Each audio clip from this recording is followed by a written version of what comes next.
info. I just got through watching the White House press briefing, and they had Secretary of Transportation Ray LaHood. Guess where the Secretary of Transportation is from? Well, he's a former congressman from Illinois. Imagine that. So Obama definitely gets his old buddies in there into office. Anyway, he made a small comment there in his briefing where I gotta say it is a shining example of demagoguery. I'm putting a link in the more info section to the White House press briefing, and it is pure instilling fear on the American people.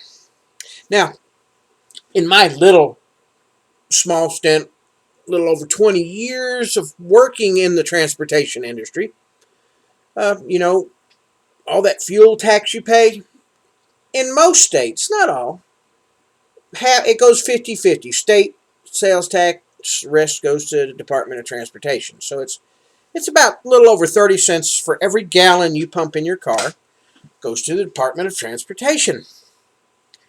Now, when you get buy a plane ticket, you see FAA tax and all like this on there. So technically, the FAA, when it was originally, or the whole Department of Transportation, when it was originally designed, was meant to be self-funding. It funds itself. In other words, it exists off of its own revenue stream. Well, about the same time that they stole the money out of the Social Security thing, let me straighten up Ricky here, they also took the money out of the Department of Transportation. They do the same thing to the post office. They take from the departments that have good funding, that are funded well, for their little pet projects. But anyway, the Department of Transportation revenue stream, all right, the whole department should be self-funded. It shouldn't be even in the federal budget. Between all the airline fees and the airline taxes and the runway fees and the gas tax and all like that, we should be driving on golden highways if they keep their grubby hands out of it. All right, so, I'm going to take him up on his offer. He said, if anybody thinks they can do better, just come on up here, step up. All right, here I am, Secretary. Mr. President, give me the job. All I need is a couple of suits and ties and maybe an Airstream motorhome or some kind of motorhome that I can park outside the office. I don't need no permanent residence. I mean, heck, I'm only going to be there long enough to fix a few things, and then I can leave. So, even a country bumpkin like me could do a better job than you. Yeah, that's right. I said I could do a better job than you. If you've got the balls. Don't make a claim like that unless you want somebody to take you up on it. Yeah, I'll take you up on it. I'll do it. I'll do it better than you. And I'll do it for less salary. Like I said, that press briefing was a pure shining example of demagoguery. It's the same thing they're doing to the firearms thing. They're trying to scare the American peasant. And that's what you are now. You're allowing yourself to be disarmed and everything. You are just like the European peasants. You're nothing more than peasants. When the government doesn't fear you and you fear them, you are a peasant. So accept your new title as American peasants. So anyway, here I am, an American peasant. I'm going to tell you up there in the ruling class, yes, I could do better. And it wouldn't be by ruling. It would be by returning the freedoms to the people. The people doesn't mean the corporations either. Corporations are not people. Corporations are miniature governments. A corporation is a ruling body of an industry. They are not people. So you have to treat a corporation like a little government. You have to tell this government you are not going to trample on the rights of the people. That's what the purpose of government is, to protect the rights of the people. You've forgotten that. You think now Your job up there in Washington is to have big parties and, have whatever you want given to you by corporations, in which return you get unlimited funding for your reelection.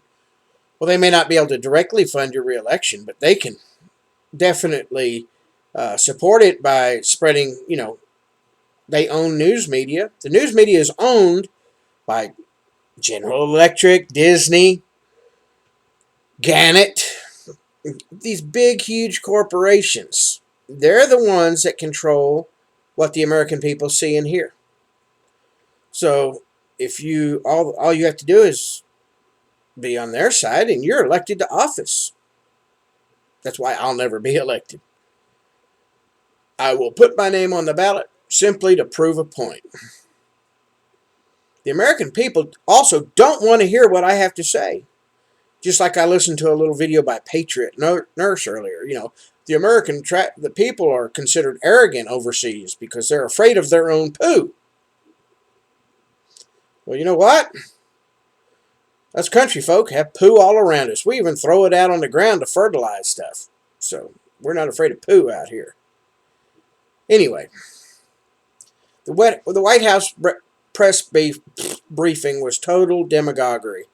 They're trying to make people afraid. Well, if we cut, I think he was saying $1 billion. Now their budget $55 billion, so they're going to cut $1 billion, which is what, 2%. 2% is going to cause huge delays at the airports. We're going to have to shut down control towers, and we're going to send people home for 2 days a week. And they got their lawyers working on seeing what they can do so they can, and work with the unions. First off, didn't Reagan fire all those controllers once already for their union crap? All right. The union is going to, if you work for the Department of Transportation and you're making $80,000 a year, you know what? You're going to have to take a pay cut, dude. That's right. You may have to go from $80,000 to $75,000 a year. Sorry, you don't get to drive a big SUV. You're going to have to buy you a Honda Civic to drive to work. Face it, the majority of people I know people making under $20,000 a year.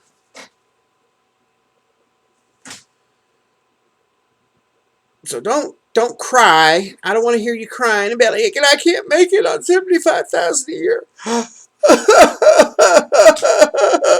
Boo-hoo. And some of you make more than that. I don't want to hear it. I got a response from a soldier. Said, well, our chow hall isn't supplying napkins, and the mops are all tore up. You know what? I looked at the E1, E2 salaries. Although it's not much, and it's not, what would you say, you're not being rich. You're going to a chow hall, and you're getting a free meal. Buy a napkin yourself. You're making, 3 times the money, 4 times the money as when I was in. You're going to have to bite the bullet. You've got the free food. You got free room and board most of the time. Yep, that's right. The single soldiers, I think they still live in barracks. And, you got like a college dorm, 2 people to a room and 2 rooms joined together with a single shower in it. That's the way it was when I was in. It was kind of like a college campus type thing. Get over it.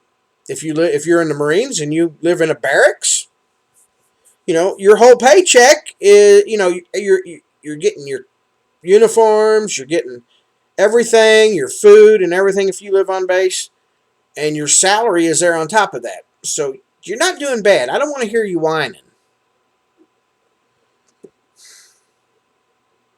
Now, if you get married, move off base, you got a choice. You can get out into the public life, or you can bite the bullet and your old lady can work, and you do get an allowance for being off base housing. So you're getting a pretty good cut. You're not getting a bad deal. I don't want to hear you whining about it. But anyway, back to the press briefing. It was just watch it for yourself. You want to see demagoguery at its best, just watch it for yourself.